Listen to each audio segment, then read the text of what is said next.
Selamat datang di Manajemen Professional Development minggu ketiga. Di minggu lalu, kamu sudah belajar bagaimana cara memprogram di Python.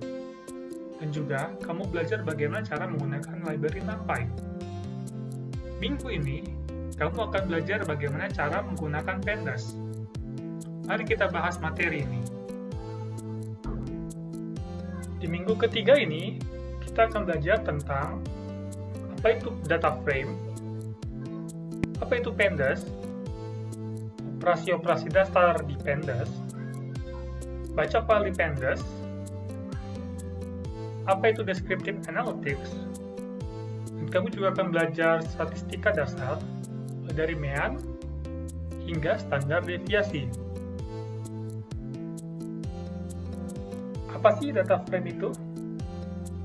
Nah, data frame itu pada dasarnya ada sebuah tabel yang kolomnya berisi sebuah nilai. Nah, teman-teman bisa ngelihat di sisi sebelah kanan ini ada sebuah gambar. Ini kita sebut dengan tabel. Tabel terdiri dari beberapa bagian. Pertama kolom. Di sini ada kolom name, nama, team, number, position, dan age. Tiap-tiap kolom memiliki value-nya masing-masing yang tersusun oleh baris-baris. Di Python atau Pandas, baris pertama disebut dengan indeks 0. Baris kedua disebut dengan indeks 1. Setiap yang dibulati atau dilingkari dengan garis ungu ini kita sebut dengan value.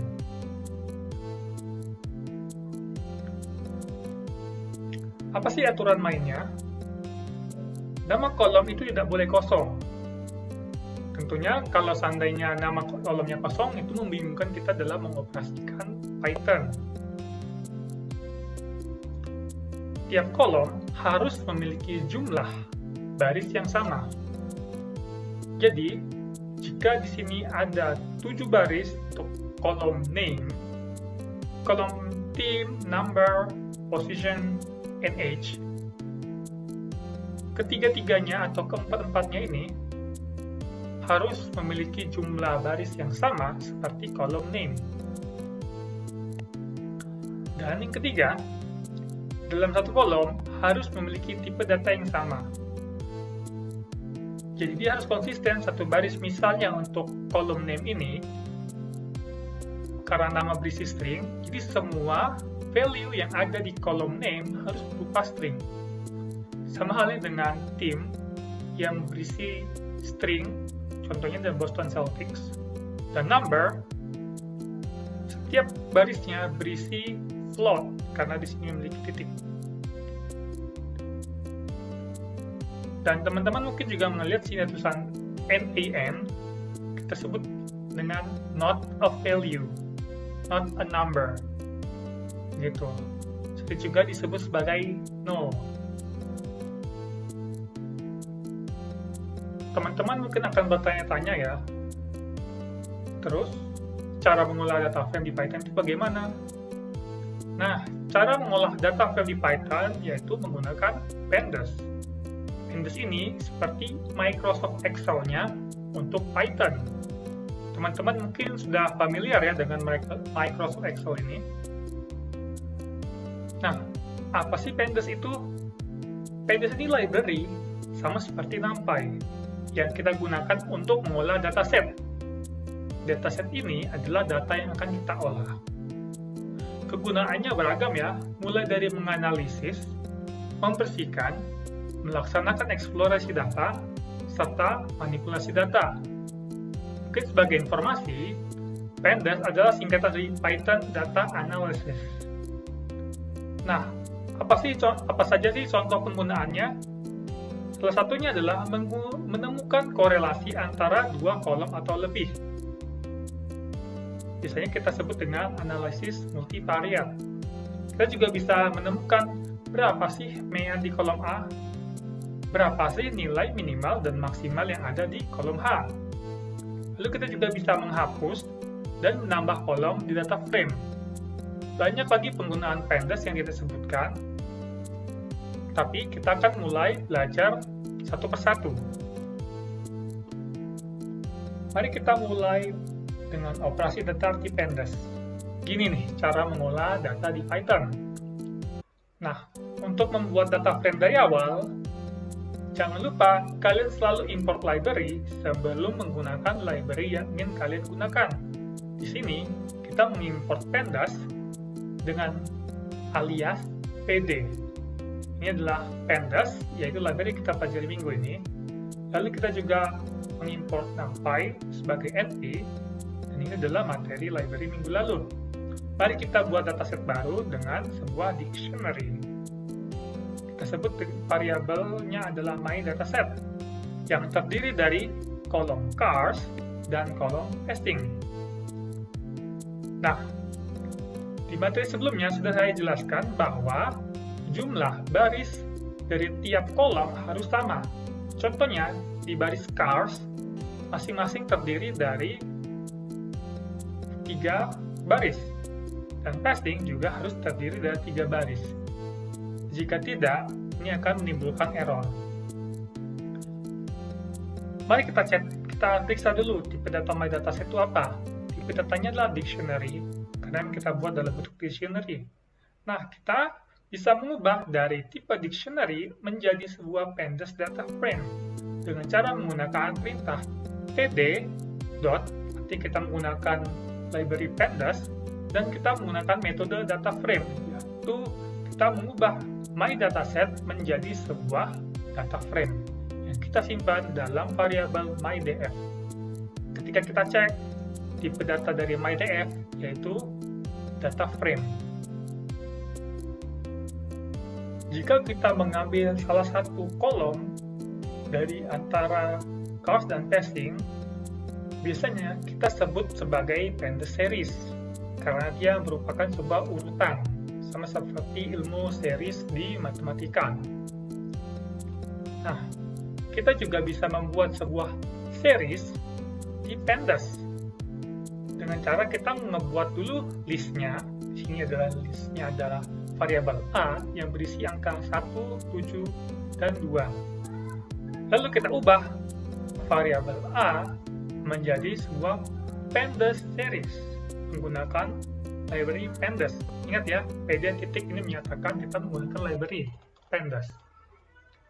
Kita periksa myvar memiliki nilai atau bertipe data series.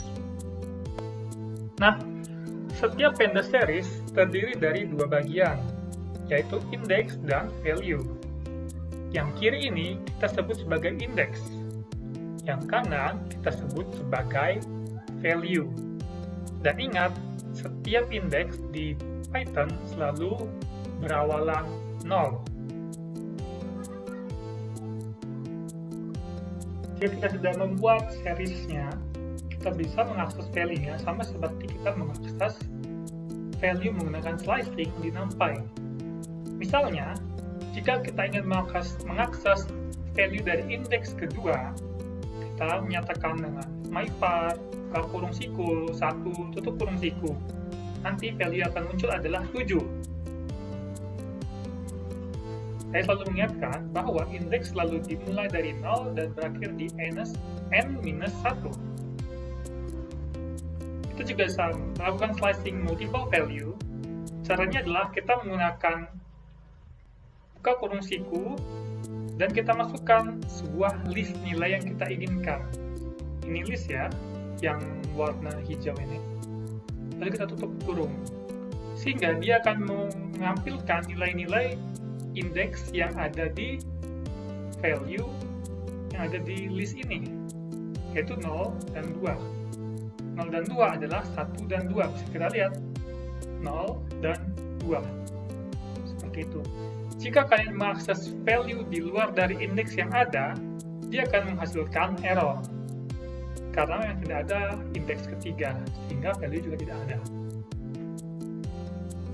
Di pandas, kita juga bisa mengkostumisasi indeks dari series kita.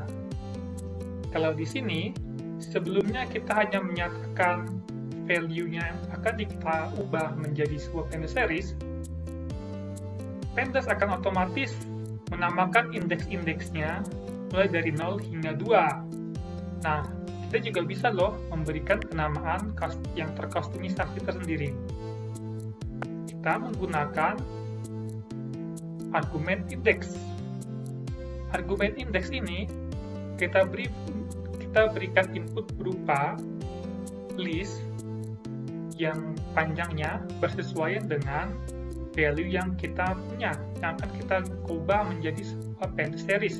Di sini 3, maka indeksnya harus diberikan 3 buah indeks. Nah, kita convert, hasilnya adalah sebuah Pandas series yang indeksnya mulai dari X dan berakhiran dengan Z. Data ini menyatakan apa sih tipe data yang ada di value Pandas series kita. Karena di sini terlihat tidak ada titiknya, artinya nilai ini adalah berupa sebuah integer yang dinyatakan dengan int. Sebelumnya, kita sudah belajar bagaimana cara mengakses baris dari Pandas series. Berikutnya, kita akan belajar bagaimana cara mengakses baris dan kolom pada sebuah Pandas data frame. Ingat ya, jika suatu value seperti ini terdiri dari 2 buah kolom, artinya dia adalah berupa Pandas data frame. Jika hanya terdiri satu kolom saja, bisa jadi itu sebuah Pandas series. Tentunya kalian bisa ngecek saja ya, menggunakan print type df. Nanti akan muncul apakah tipe datanya Pandas series atau tipe datanya Pandas data frame. Nah, untuk mengakses baris tertentu, misalnya baris ke-1, baris ke-2, baris ke-3, kita menggunakan .log kurung siku yang kita berikan sebuah input berupa kolom mana yang kita akses. Misalnya di kolom ini sudah kita convert nih, jadi berupa dictionary berubah menjadi sebuah Pandas data frame yang hasilnya seperti ini. Kita ingin mengakses baris urutan kedua atau bernilai 1. Kita masukkan saja df.log 1. Jadi kita mengakses baris ke-1 atau urutan kedua karena kita selalu memulai dari 0 sebagai indeks pertamanya. Nah, muncullah nilai 380 dan 400 dan atau 40 maksud saya. Dan ini bersesuaian ya, 380 dan 40.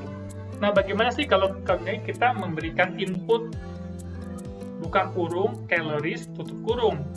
Ini kan cukup analogis ya dengan value yang ini atau yang seperti ini, yang di Pandas series maksud saya. Nah, ternyata kalau di Pandas data frame kita artinya akan mengakses kolom, berkebalikan dengan Pandas series yang mengakses indeks. Oleh karena itu, jika kalian ingin mengakses semua kolom, misalnya untuk kolom calories, kalian gunakan df buka kurung nama kolom diapit dengan kutip ya, bisa kutip satu atau kutip ganda. Nah, dia akan mengembalikan atau memberikan kalian kolom sesuai dengan yang kalian inputkan. Dalam kasus ini adalah calories. Nah, kalau kurung sikunya 1 lapis, ini hasilnya adalah sebuah Pandas series. Tapi jika kalian memberikan input si kurung siku 2 kali, dia akan menghasilkan sebuah Pandas data frame lagi. Nah, ini contohnya. Beda kan?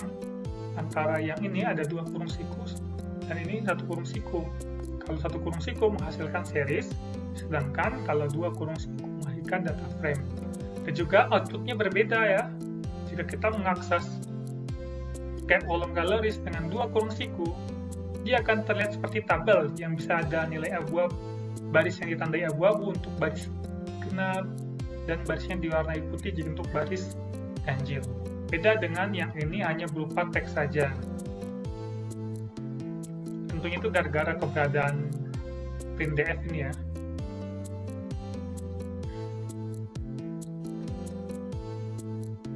Nah, kalian juga bisa mengakses multiple column dengan menggunakan df calories dan duration dalam sebuah list. Dan hal ini tidak bisa kalian lakukan jika kalian menggunakan kurung sikunya hanya satu, itu akan menghasilkan error. Nah, baca file. Di pengolahan data pada data science, atau nanti kalian jika bekerja sebagai data scientist atau melakukan data analysis, kalian jarang sekali membuat sebuah data frame dari awal. Kalian biasanya membaca file, sama kayak kalian ketika menggunakan Microsoft Excel, biasanya kalian sudah memiliki filenya. Kalian menggunakan Microsoft Excel hanya untuk mengolah datanya saja. Nah, di sini kita akan membaca file CSV. CSV adalah singkatan dari comma separated value. Karena kalau kalian buka filenya, CSV ini tiap value-nya dipisahkan oleh koma. Ada juga versi lain yaitu CSV tab separated value, yang kalau CSV dipisahkan oleh koma, di TSV atau tab separated value dia dipisahkan oleh tab. Nah, CSV ini paling sering kalian dapatkan ketika mencari data di Kaggle. Misalnya kalian ingin belajar untuk latihan data science atau membangun portofolio data science.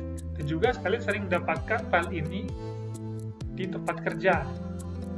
Nah, ketika kalian ingin membaca file CSV ini, saya tekankan agar tidak error, file data.csv harus dipastikan berada di folder yang sama tempat Jupyter Notebook kalian itu berada, atau file yang ada .ipynb kamu gunakan saat ini. Kalau enggak, nanti error. Nah, cara membacanya cukup mudah. Kita gunakan saja metode read CSV. Kalian berikan nama filenya, yaitu dalam kasus ini data.csv. Kalian simpan dalam variabel df. Ini adalah tampilannya. Ya, jangan lupa ya, kalau kalian tampilkan dalam bentuk print df, nanti akan hanya muncul string. Ketika kalian ingin melihat sebuah data frame, saya sarankan jangan menggunakan df. Lebih baik langsung menggunakan, maksud saya jangan gunakan print df, lebih baik menggunakan df langsung. Nah, selain dari mengakses atau membaca file CSV pada folder yang sama di mana tempat Jupyter Notebook kalian berada, kalian juga bisa nih membaca folder yang ada di dalam folder di mana Jupyter kalian notebook kalian itu berada loh. Caranya gampang. Misalnya di contoh soal ini, file CSV-nya itu ada di folder data. Nah, kalian tinggal sebut aja data garis miring menyatakan filenya ini ada di dalam folder data, lalu kalian sebut filenya data.csv. Jika seandainya data.csv ini ada di folder misalnya dataset, berarti dataset garis miring data.csv. Nah, karena file data.csv ini sama aja ya dengan yang contoh sebelumnya, tentunya outputnya akan sama saja ya, dimensinya ada 169 baris dikali 4 buah kolom.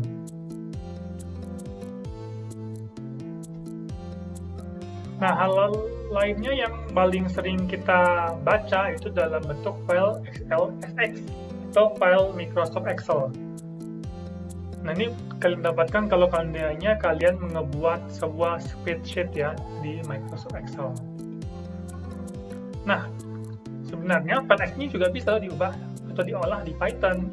Caranya mirip sekali cara membacanya dengan file CSV. Bedanya hanyalah kalau di CSV kita perintah atau metodenya adalah pd.readcsv. Untuk Excel kalian hanya menggunakan read_excel dan sebutlah lokasi di mana file itu berada. Misalnya untuk contoh ini data.xlsx itu ada di folder data. mirip sekali ya dengan cara membaca file.csv seperti contoh sebelumnya. Nah, kalian sudah saya berikan dasar-dasar bagaimana cara menggunakan pandas. Mari kita mencoba mengaplikasikan ilmu ini pada materi berikut ini, yakni materi Descriptive Analytics. Apa sih Descriptive Analytics itu? Nah, Descriptive Analytics atau juga biasa kita sebut dengan Descriptive Analysis, kamu itu mencoba untuk menjawab apa yang terjadi berdasarkan apa data yang kamu miliki. Nah, hasil analisis yang kamu dapatkan ini dapat kamu nyatakan dalam bentuk teks ataupun visualisasi. Untuk tahap sekarang, kita belajar dulu bagaimana cara menyajikannya dalam bentuk teks ya. Nah, beberapa descriptive analytics yang sering kalian gunakan adalah median, mean, persentil, dan standar deviasi. Dan saya yakin di antara kalian pasti cukup sering atau pernah mendengar istilah-istilah ini yang sering kita pelajari dulu di zaman SMA. Mari kita mengulang konsep dari Descriptive Analytics ini. Pertama, mean. Bisa kita sebut dengan nilai rata-rata. Mean itu adalah hasil dari penjumlahan seluruh elemen pada sebuah series, dan kita bagi dengan berapa banyak series tersebut. Misalnya, untuk soal ini, hitunglah mean dari data berikut, 2, 3, 3, 4. Ya, pertama caranya kita jumlahkan dulu seluruh data. 2 tambah 3 tambah 3 tambah 4 hasilnya adalah 12. Jumlah data atau N adalah 4. Mean-nya adalah 12 bagi 4, itu 3. Nah, kalau di Python, kita cukup mudah. Kita sebut aja np.mean A. Hanya ini adalah variabel yang berisi list 2, 3, 3, 4. Nah, tentunya kalau masalahnya masih semudah ini, belum begitu terasa ya, kalau cuma 4 nih. Tapi bayangkan jika seandainya value-nya itu ada ribuan, bahkan jutaan gitu. Kan nggak mungkin kalian hitung satu-satu ya. Nah, disinilah dimana penggunaan Python sebagai bahasa pemrograman bersinar gitu. Kita tinggal panggil np.mean, langsung mendapatkan hasilnya. Berikutnya adalah median atau si nilai tengah. Nah, nilai tengah ini dipertimbangkan atau didapatkan dari hasil pengurutan data yang diurutkan dari terkecil hingga terbesar. Untuk data yang jumlahnya ganjil, misalnya 3, 5, atau 1, 7, dan seterusnya, mediannya adalah nilai ke X urutan N plus 1 per 2 gitu. Untuk jumlah yang genap, berarti kan di tengah-tengah itu ada dua value ya. Nah, mediannya adalah setengah dari penjumlahan nilai yang ada di sebelah kiri dan nilai tengah di sebelah kanan. Contohnya untuk kasus berikut adalah menghitung mean dari jumlah data yang genap 4862. Angka pertamanya kita urutkan dulu ya. 4862 jadi 2, alasan masuknya adalah 2468, tiganya diambilkan aja. Nah, kita masukkan aja rumusnya. Itu ini rumusnya, kalian masukkan saja di sini. Berarti kan nilai tengahnya adalah 3 dengan 6 ya. Maksud saya 4 dengan 6, ini salah. Ya udah, berarti 4 tambah 6, 10, 10 bagi 2 adalah 5. Nah, berikutnya adalah persentil. Kan kalau mean itu adalah nilai tengah. Kalian tentunya kadang-kadang ingin mengakses ini atau mengetahui nilai yang top 10 teratas atau top 1% dan sebagainya. Nah, ini kita sebut dengan persentil atau persen atau per 100. Kalau untuk mengakses persentil, kalian gunakan saja teknik seperti ini ya. Pertama-tama kalian urutkan nilainya, baru kalian cari data ke I per N plus 1 gitu. Nah, kalau itu kan ribet ya, kalau kita urutkan misalnya kalau datanya ada ribuan jutaan. Sama kayak MEAN, atau contohnya untuk nanti media, saya contohkan nanti di hands-on-nya, kalian cukup memanggil NP atau dari pengguna library NumPy, kita sebut persentil. B itu adalah value yang ingin kita dapatkan, persentilnya. Kita sebut key. Key-nya itu adalah persentilnya, mau persentilnya berapa? Mau persentil 90. Didapatkan adalah 10.1. Tentunya kalau seandainya ini kan gampang ya, sekitar sini. Tapi kan kalau kita mau hitungnya lebih akurat kan, persentil 90 itu lebih dekat ke 10 dibandingkan 11. Nah, dengan menggunakan Python kita tidak perlu ribet menghitung koma-komaan, kita langsung mendapatkan 10,1 gitu. Karena ada hitungan khusus ya untuk hal seperti ini. Dan juga selain itu ada kuantil. Kuantil ini pada dasarnya adalah sebuah persentil dalam skala 0 hingga 1. Nah, kalau di persentil, untuk menyatakan persentil 90 itu kita sebut dengan 90, tapi untuk kuantil, key-nya adalah 0,9 gitu. Hanya cuma beda skala di sini.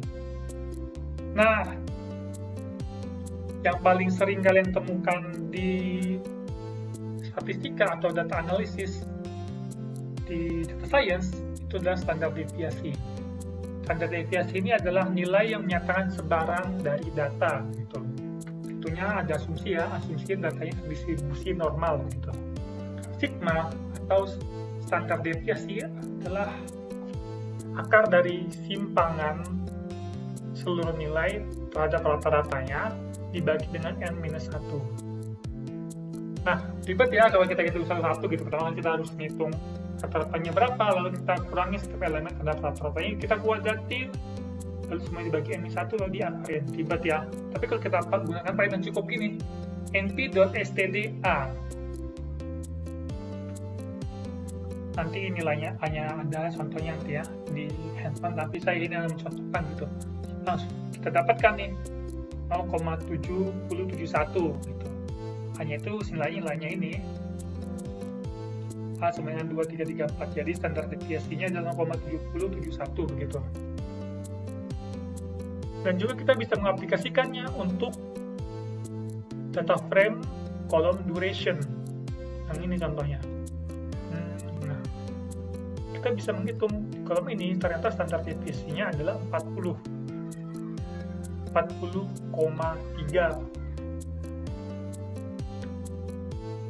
Nah, mungkin kalian bertanya, beda ini dengan yang ini apa sih? Nanti saya akan jelaskan di hands-on. Nah, kalau seandainya tadi kan caranya ribet ya, harus satu persatu gitu. Kalau kita mau semua kolomnya langsung kita hitung deskripsi analitiknya gimana? Bisa kok. Nah, kalau kalian ingin mendapat informasi dari data frame, kalian gunakan saya df.info gitu. Artinya kita memanggil metode info dari data frame ini. Nah, muncul nih penjelasannya bahwa ada 4 buah kolom, yang satunya kolomnya terdiri dari nilai float, yaitu pada kolom kaloris, dan 3 lainnya adalah nilai berupa integer. 16900 ini menyatakan bahwa di kolom ini yang terdiri dari 169 entries atau 169 baris, dimulai dari 0 hingga 168. 169 barisnya itu non-null atau tidak kosong. Seringkali kalian kadang menemukan contoh seperti ini, kalorisnya 164 non-null, artinya ada 5 baris di kolom kaloris yang kosong, seperti itu. Nah, kosongnya ini biasanya dalam bentuk nilai NaN yang sebelumnya saya jelaskan.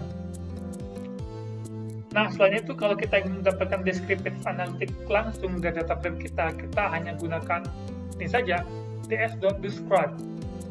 Nah, dia akan menjelaskan setiap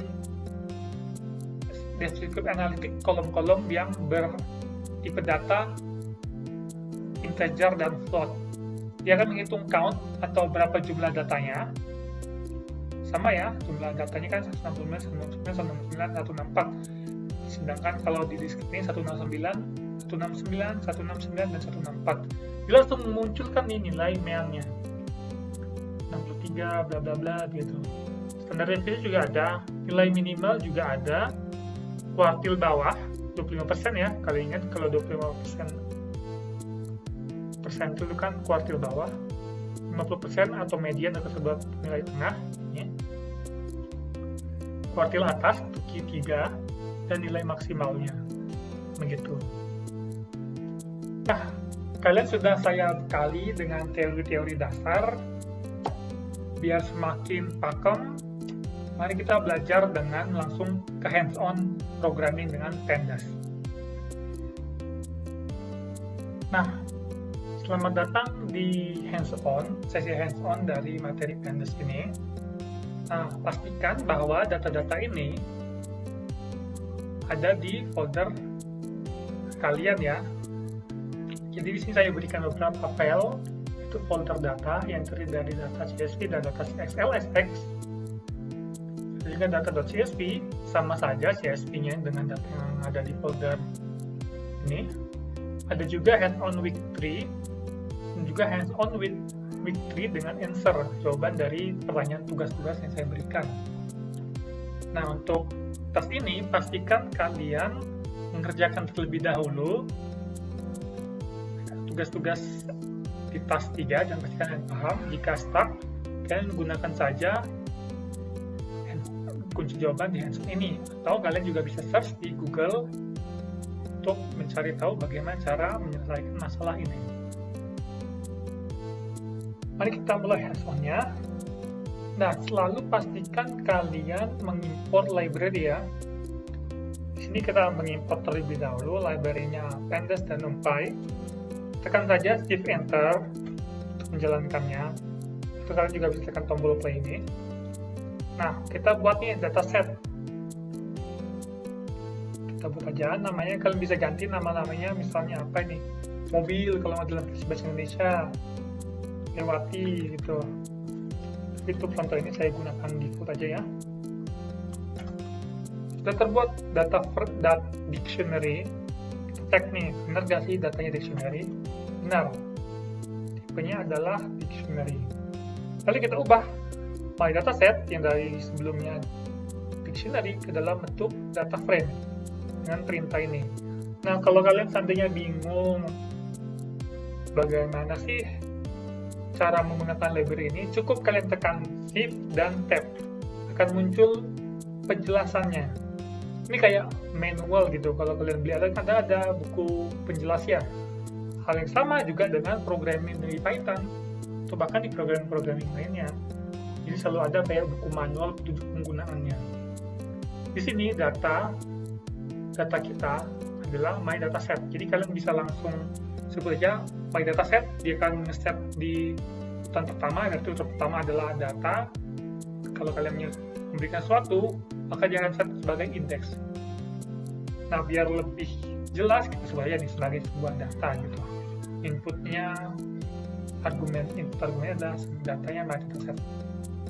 Kita cek benar, datanya adalah data frame.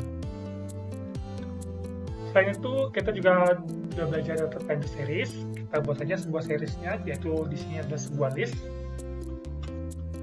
Kita mau convert list ini menjadi sebuah Pandas series. Cek tipe datanya. Itu kalau kalian juga mau bisa langsung ini, my var, dia akan langsung mengembalikan value-nya ini, yaitu tipe data series dari Pandas. Print isinya sama seperti penjelasan saya berikut sebelumnya, terdiri dari kolom dan baris. Ini kolom dan baris. Kolom selalu memiliki indeks dimulai dari 0 dan diakhiri dengan n-1. Di sini n-nya adalah 3 ya, dari 0, jadi mulainya dari 0 hingga 3.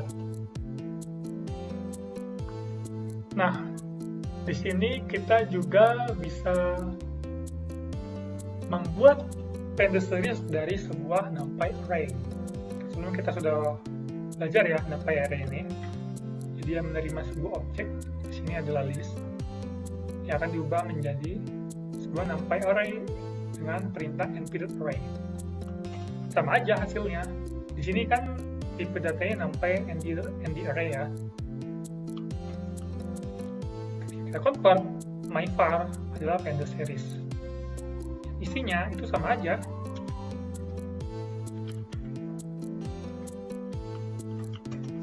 Nah, ini kan bedanya di tipe INT32 karena ada sedikit perbedaan cara memproses antara Python list dengan NumPy yang itu ya, library kita gunakan ini. Kalau kita ingin mengakses baris kedua, kita sebut saja myvar1.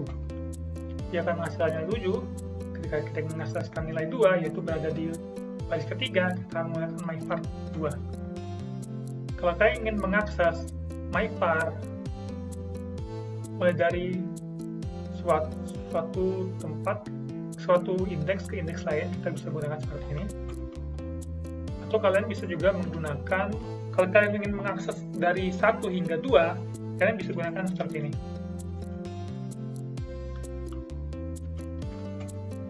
Nah, artinya kalian mengakses nilai dari kolom 1 hingga sebelum 3, seperti ini cara bacanya. Jadi kan hasilnya adalah kolomnya adalah 1 dan 2, jadi seperti ini. Dan kalian juga bisa mengakses nilai spesifik nih, kalau kayak misalnya saya cuma mau mengakses kolom 0 dan 2, kalian berikan sebuah list di sini. List dalam ya, inputnya sebuah list ya. Nah, bukan seperti ini, tidak boleh seperti ini, error. Jadi yang benar adalah seperti ini, kalian inputnya sebuah list. Kalau kalian seandainya memanggil indeks yang tidak ada, dia akan menghasilkan error seperti ini.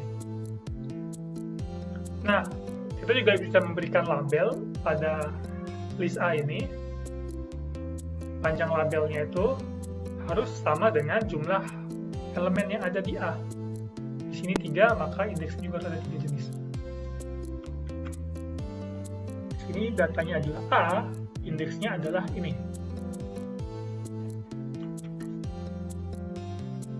Kita juga bisa nge-set tipe data yang kalian inginkan apa, tapi kita itu cukup advance, kita hanya belajar yang dasar terlebih dahulu biar foundation kalian cukup kuat. Kita tinggal jalankan perintah ini. Nah, kalian kalau mau mengakses nilai 2, langsung saja pakai myvar y, dalam bentuk string ya, kalau tidak error. Myvar y, z juga bisa, penting dinyatakan dalam bentuk string. Mau kutip 2, mau kutipnya 1, nggak masalah. Berikutnya juga ada pengubahan dari pandas dictionary, bukan, maksud saya adalah dictionary menjadi sebuah data frame. Kalau kita memanggil print, hasilnya seperti ini ya, kayak sebuah teks gitu. Kalau kita menghasilkan ini, dia akan menghasilkan kayak bentuk tabel. Kalau kalian ingin menghasilkan suatu baris tertentu, panggil saja ds.log atau location. Di sini locationnya adalah 1, oh ini indeksnya. Ya. Seperti ini. Nah, selain itu kalian bisa mengakses beberapa kolom sekaligus. Maksud saya beberapa baris sekaligus, beberapa kolom juga bisa. Ini misalnya kayak mau mengakses kolom 0 dengan 2, kalian sebut saja inputnya, bukan seperti ini ya, seperti ini tidak boleh, error. Yang benar seperti ini. Kita yang mengakses baris kolom seperti ini. Nah, ini akan menghasilkan tipe data pandas series. Kalian lihat contohnya di sini ya.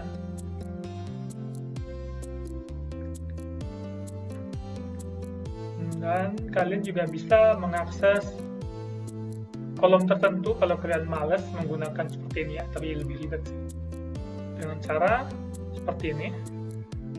Ini arti sisi sebelah kiri dari kolom menyatakan baris. Kalau kosong seperti ini atau titik saja, berarti dia mengambil semua baris. Kalau contohnya seperti ini, nanti sebelah kanan menyatakan urutan kolomnya. Ini adalah kolom 0 dan ini kolom 1. Kita lihat contohnya. Hasilnya adalah kolom yang duration ini, karena ini urutan ke 0, ini urutan ke 1. Karena kalian mengambil baris dan kolom tertentu, pakai df.log mulai dari baris 1 hingga baris kedua, baris ketiga, hingga baris sebelum baris ketiga, dan kalian mengambil kolom yang mau kalian inginkan adalah kolom kedua. Dapat nilainya 40. Yang ini diambil. Gitu. Kalian juga bisa mengambil dari kolom duration hingga colors hingga duration dengan cara seperti ini aja. Nah, dapat deh duration. Ini atau mengambil seluruhnya juga bisa seperti ini. Gitu. Ini agak memang kompleks, tapi kalian boleh pelajarin biar lebih semakin jago menggunakan Python dan Paint-nya. Kalau kita cek, kalau kita hanya menyatakan ini satu aja, harusnya kan datanya bertipe data series ya. Nah, benar. Tapi kalau kalian memberikan double kurungnya ini, kita menghasilkan pandas data frame. Gitu. Kalian juga bisa nih mengakses kolom lebih dari satu. Calories misalnya.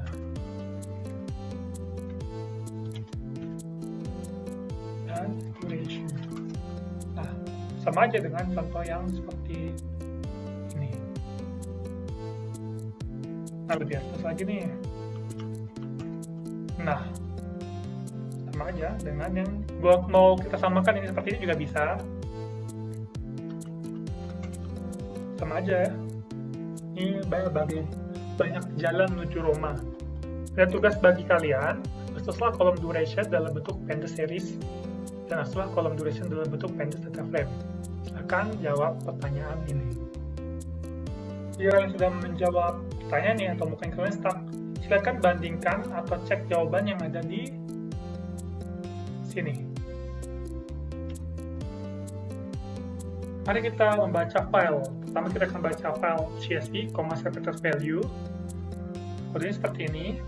Pastikan filenya kalian itu data.csv ada di satu folder yang sama dengan file supaya textbook kalian. Contohnya ini hands-on with Sun-on week 3 IPYNB. Ini ada foldernya. Jadi dia akan perintah ini akan membaca file yang di sini.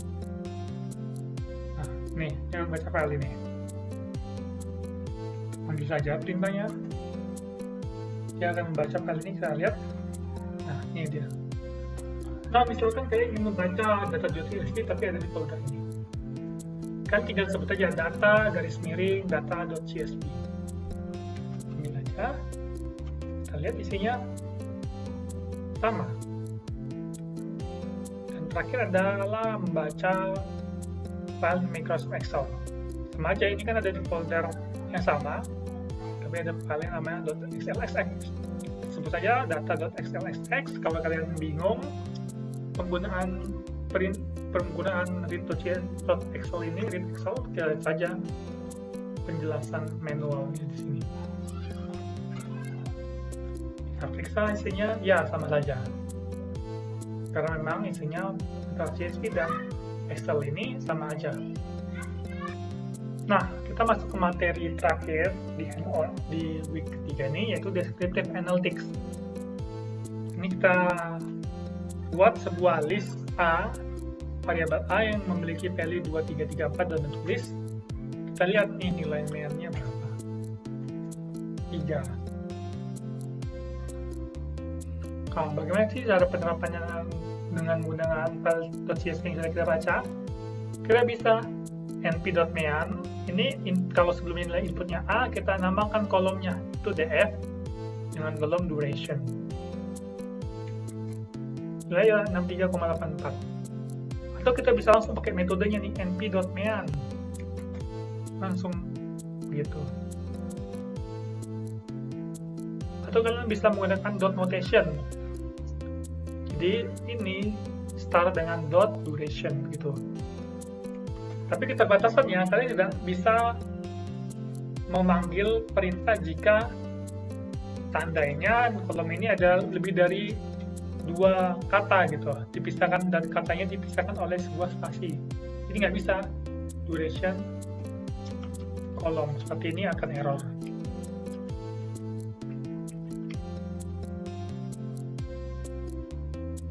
Berikutnya kita belajar persentil. Persentil kita buat sebuah nilainya B 456 78 ya, ini seperti ini. Kita panggil perintah, kita jalankan perintahnya, kita jalankan np.persentil itu 10.1. Terus juga np.quantil gitu. Nah, kalian mungkin penasaran ya bagaimana cara mengakses median gitu. Sama aja, misalnya median. Kalian panggil aja np.median, misalnya nilainya 3. Terus kalian juga bisa nih untuk misal contoh penerapan di sini.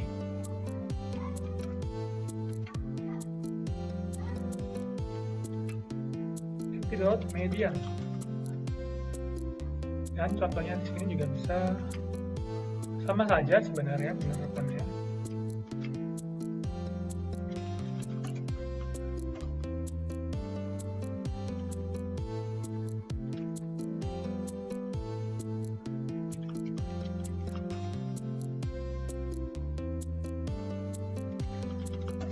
Nah, sama saja, ketiga-tiganya bisa kalian terapkan.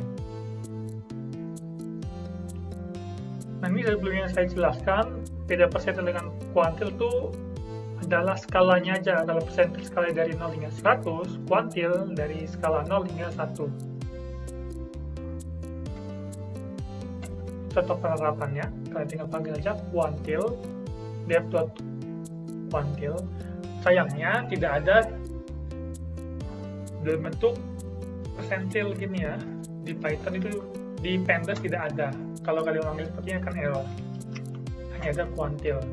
Tapi tentunya dengan pemahaman konsep yang saya telah jelaskan, hanya berbeda dalam skala, kalian bisa menyesuaikan perintahnya. Tugas kalian adalah cari nilai kuantil 0,75 pada kolom tools ini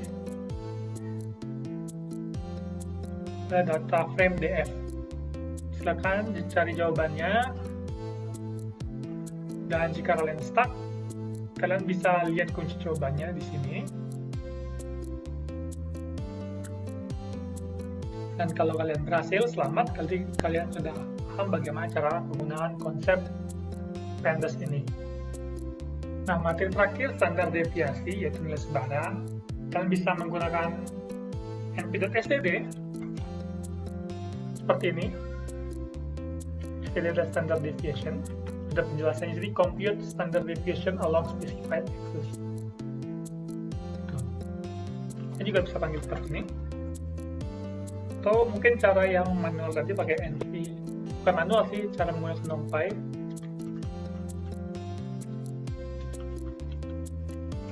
Sama aja, tapi mungkin ada perbedaan di sini ya, karena ada cara perhitungan tersendiri. Tapi generally nilainya 42 sama 42 gitu. Ada perbedaan formula gitu, atau algoritma tertentu menghasilkannya beda, tapi secara general nilainya akan sama. Nah, kalau kalian malas atau mungkin mau cepat nih ya, jangan malas ya, mau cepat di sini, butuh cepat, pakai aja dari F-Info untuk mendapatkan informasi data kalian secara sekilas, dan subscribe untuk mendapatkan berbagai macam descriptive analytics. Selamat, kalian sudah mempelajari apa itu pandas dan bagaimana cara menggunakan pandas untuk mengolah file-file data science. Jangan lupa banyak berlatih setelah ini, karena semakin banyak kalian berlatih, akan semakin lancar pula kalian menggunakan pemrograman Python. Sampai jumpa dan sampai ketemu di minggu berikutnya.